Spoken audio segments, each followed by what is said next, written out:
feel like this has gone too far.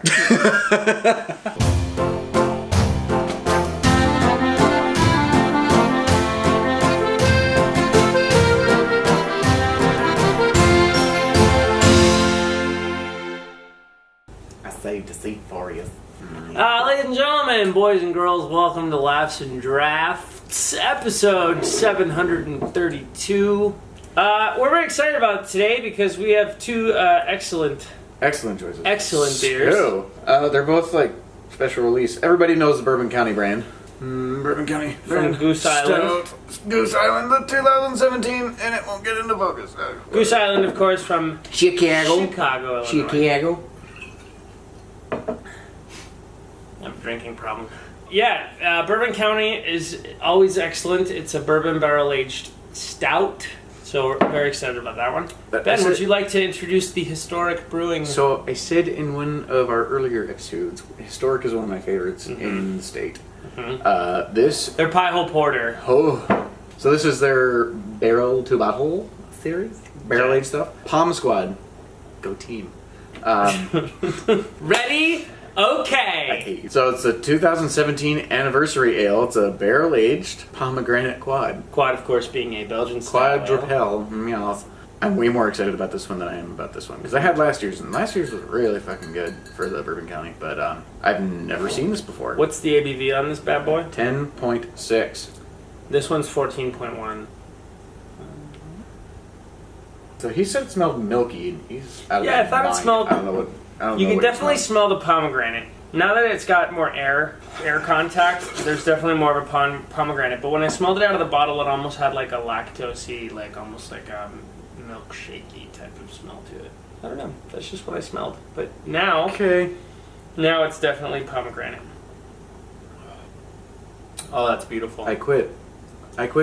That's beautiful. So we can't, it's super. We can't keep going with this because nothing will ever. Rest in peace, man. Nothing will ever be better. So it's got like a really woody front, and then that berry finish.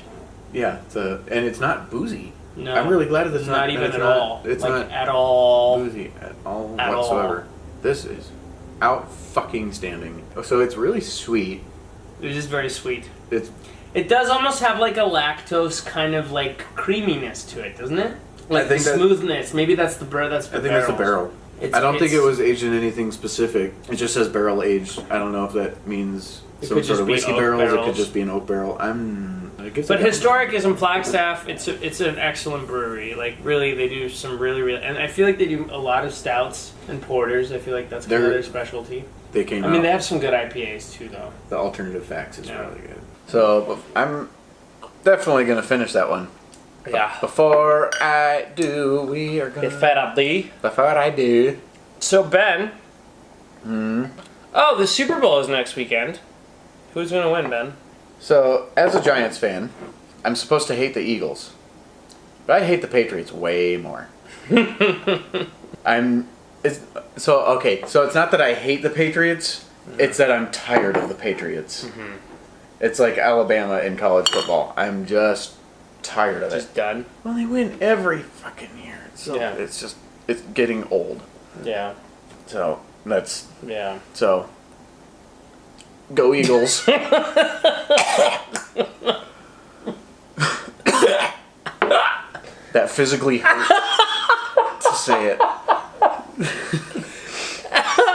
Wait, what did you say? Because fuck the Patriots. Go Cardinals. Go Browns. They're from... They didn't win any games this year. Chicago? Cleveland. Who's Chicago? Bears. The Bulls. The Bulls are basketball.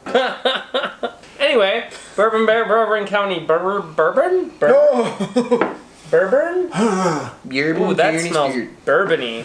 That's got that like molasses bourbon. That's Caramel. like super caramely, molassesy bourbon flavor. Jesus. It like coats the inside of your mouth like really evenly and sticks there. Right? It's kind of syrupy. It's syrupy. It's so fucking syrupy. Good. And for 14.1%, it has not a single inkling of booziness.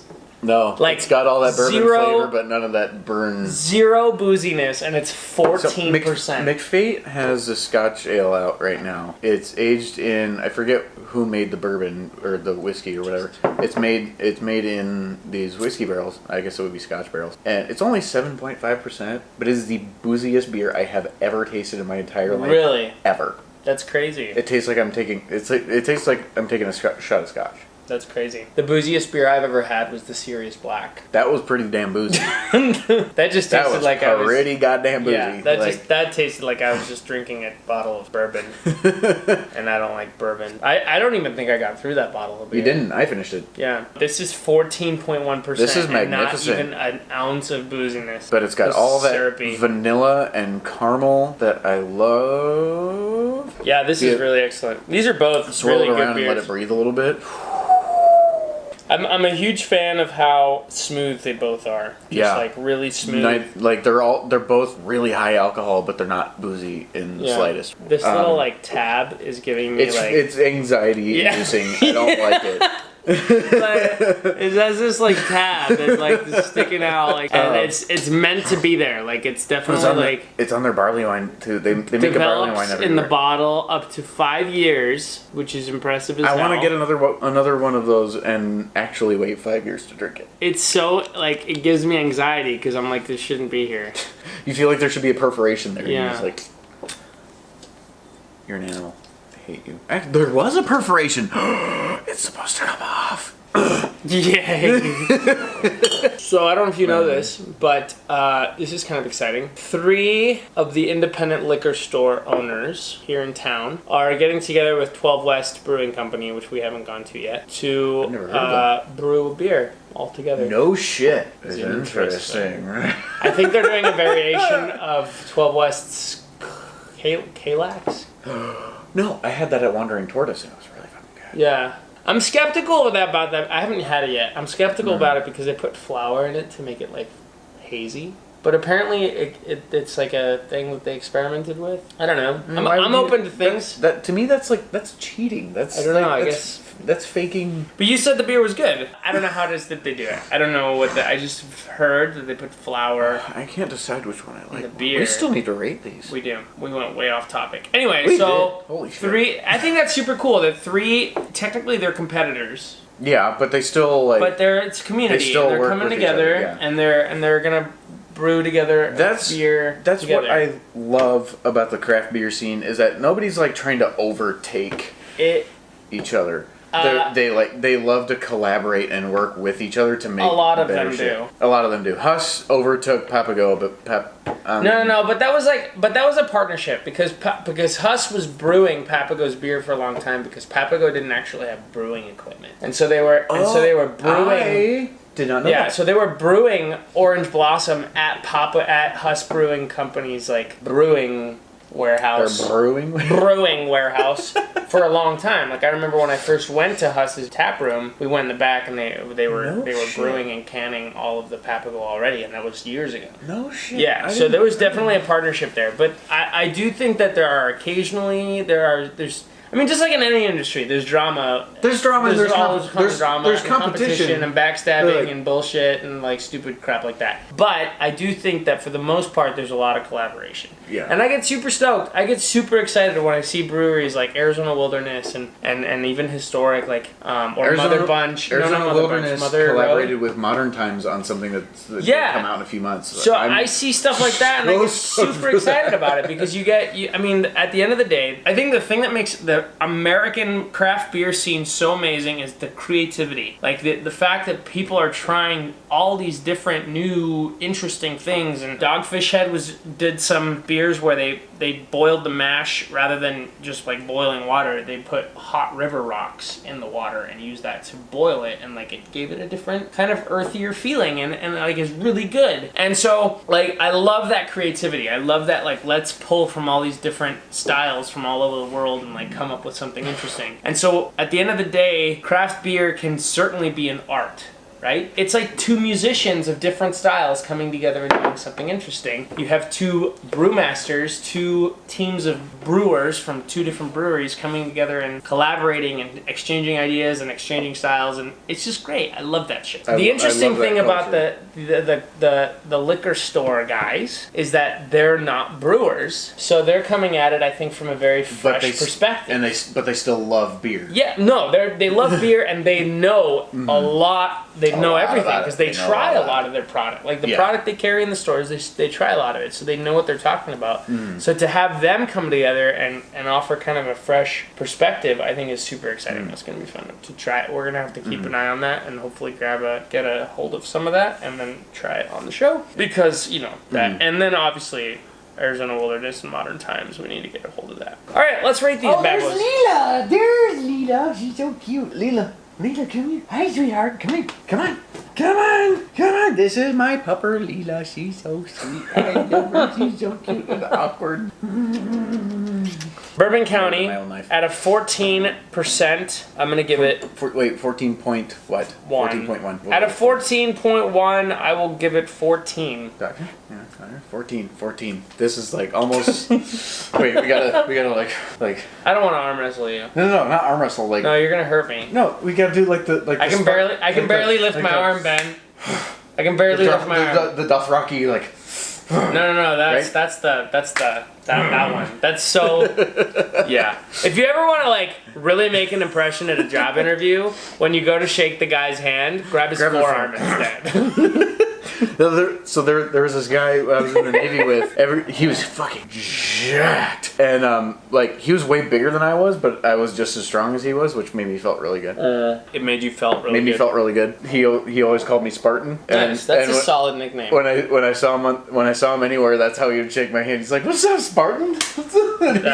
Dude, it makes you feel like a Viking. It does. When you shake someone's arm like that, right? You almost want to be like strength and honor. Like you like a weird Viking gladiator kind of combo, like some kind of like before 1500 warrior mentality. Yes, you know exactly. What I mean? That's how they do in Gladiator. They shake the forearm and they say strength and honor. Strength and honor. Everyone hates us. Futility and cowardice.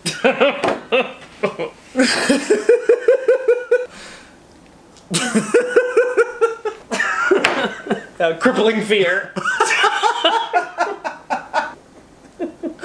Crippling fear and social anxiety. The antithesis to gladiator culture. There's a small island off the coast of Greece called chicken shit. Where people like hit each other's fingertips and said crippling fear and social anxiety, and then ran in opposite directions. I don't know where is our mind? It's not on the beer. Out of 14.1%. Out of 10.6%. Oh wait, we already rated this one. I'm gonna say. This is the most rambunctious Monday night I've ever had in my life. Out of 10.6. 10.6. This is fucking tastic. Yeah, I mean, this is amazing. But like, there's literally nothing about this that I don't like. Nothing. I mean, there's nothing about this that I don't like either. Nothing. Other than the price. How much was it? $14.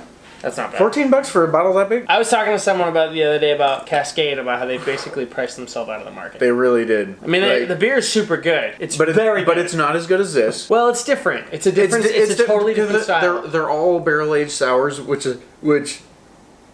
doing the barrel aging with the sour.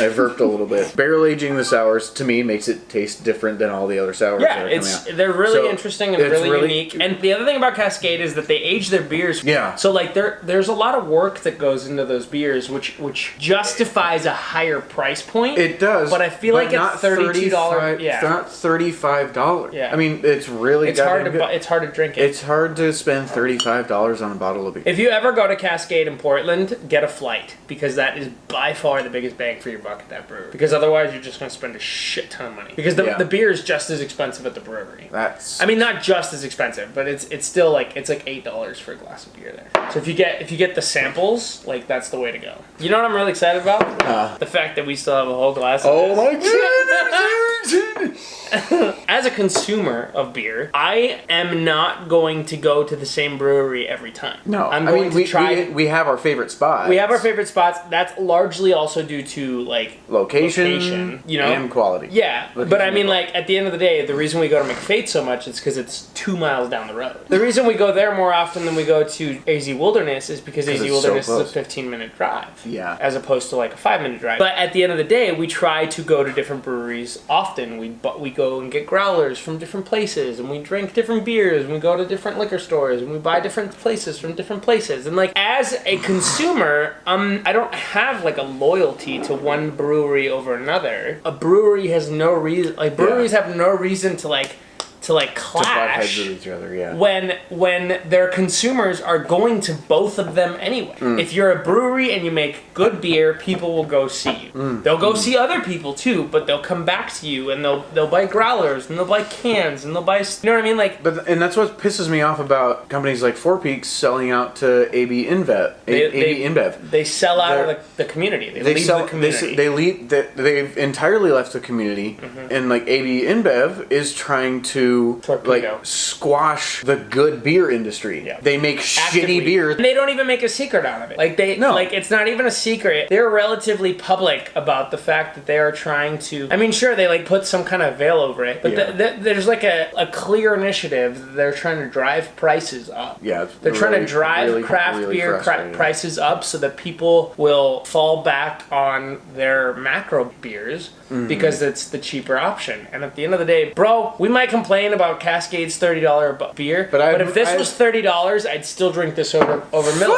Fuck yeah, or over Coors, or over Bud Light, or over anything. I would still I'd drink less beer, but I would pay more for it. So also, if like your goal is to get drunk that night, say that's your goal, I would so much rather spend $20 on one bottle of beer that's gonna get me fucked up, or $10 on the 120-minute IPA that's 18%, that's gonna get me one single beer, and that's gonna get me set for the night. Then a fucking 30 rack, and it's gonna take me 12 of them. You could spend just as much money on 2 or 3 high alcohol beers that'll give you just as drunk and it'll taste better than you could spend on like a 24 pack that you then have to share with a bunch of other motherfuckers. I know, right? Fuck those.